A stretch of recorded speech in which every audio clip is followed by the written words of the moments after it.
Ces centres intégrés de prise en charge de Cotonou, de Goro et de Parakou sont, entre autres, les acquis du projet Empower 2, piloté par le Réseau national Wildaf Bénin et financé par l'USAID.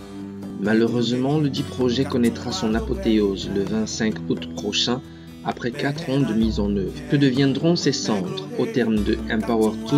Comment faire pour que les prestations dans les centres intégrés de prise en charge des victimes des violences basées sur le genre continuent? Comment faire pour que l'initiative de la création des centres fasse tache d'huile? Comment faire pour que les services donnés continuent si les aides du partenaire, l'USAID, s'arrêtent? Autant de questions qui justifient la tenue de cet atelier déroulé les 14 et 15 juin dernier dans un hôtel de la ville historique de Ouida. Procédant à l'ouverture de l'atelier, la coordonnatrice énumère l'importance des assises pour les prochains jours. Cette rencontre fait la boucle de la série des revues pour nous conduire vers la définition de lignes stratégiques très concrètes, susceptibles d'aider le gouvernement à assurer non seulement la poursuite des activités des centres, mais aussi et surtout leur pérennité, ainsi que l'amélioration des conditions de leur personnel et de leur fonctionnement. L'objectif de cet atelier est donc d'aider à la prise de décision sur la base des conclusions issues de nos rencontres de Parakou, ensemble avec les réunions, les correspondances et les autres contacts que nous avons établis également avec le ministère de tutelle, à savoir le ministère de la Santé, au sujet de la vie des centres, à la lumière aussi des dispositions du décret présidentiel et des arrêtés interministériels qui régissent les attributions, l'organisation et le fonctionnement de ces centres. Et pour cela, les conditions et les raisons de la création de ces centres ont été présentées à l'assistance. Lorsque les victimes précédemment, avant le projet Empower, lorsqu'elles étaient victimes de violences, elles allaient dans les centres de promotion sociale où il y avait des assistants, où il y a des assistants sociaux. Et là, après l'écoute, le counseling, ces assistants sociaux étaient chargés d'orienter ces victimes vers soit un centre de santé proche ou loin, ou vers un officier de police judiciaire, si c'est un cas de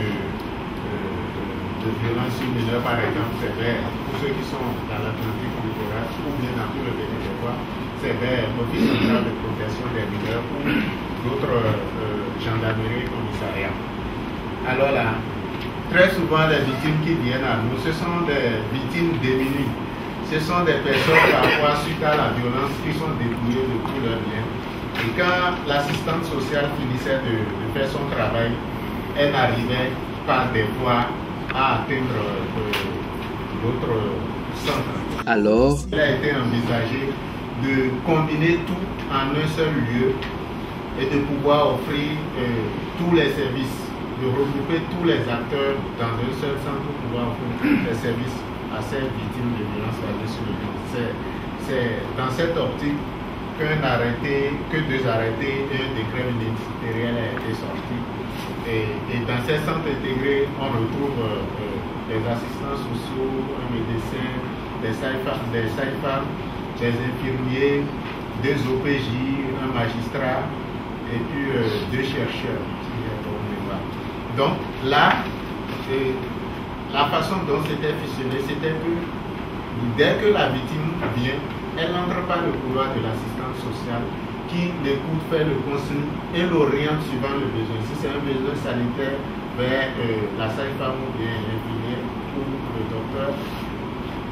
Si c'est un besoin judiciaire, vers les OPJ, ils vont faire le TD, l'envoyer vers le magistrat.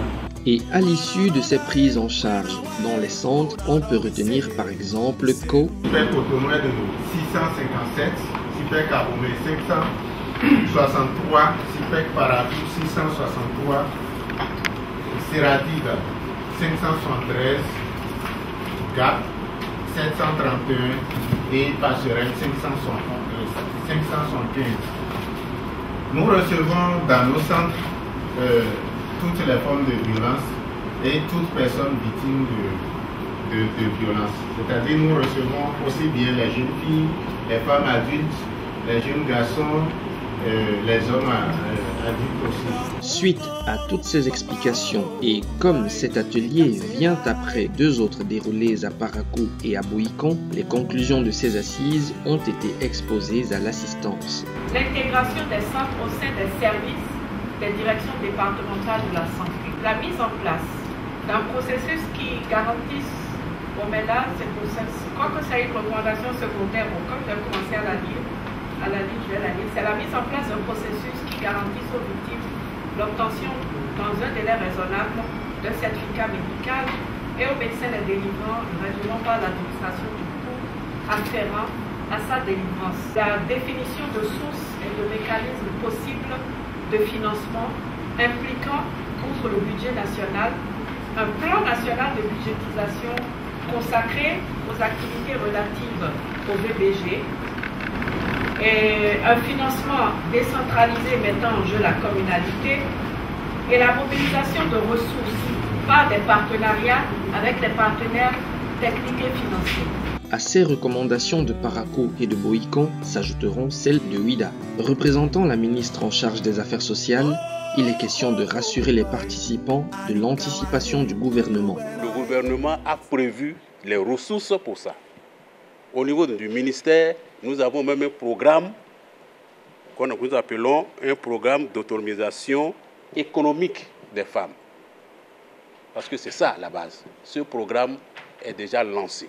C'est inscrit au plan de travail annuel 2017 de cette année dans notre ministère. Ce programme vise à autonomiser, parce que la femme violente, victime de violence, doit être autonome pour se prendre en charge. Parce que c'est aussi ça, la problématique. C'est aussi ça.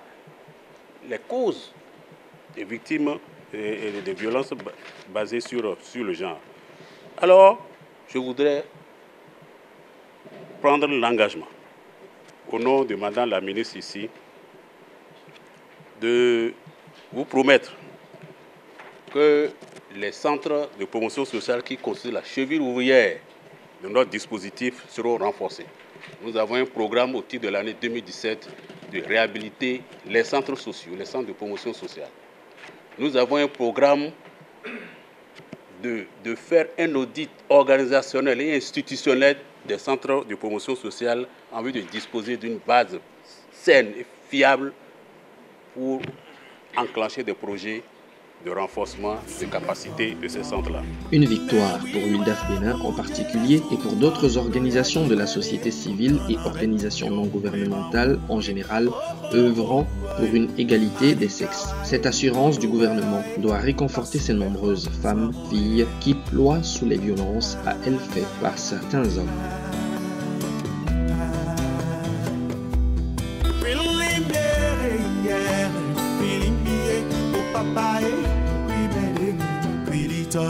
Feeling there, yeah, feeling me, Jesus Christ.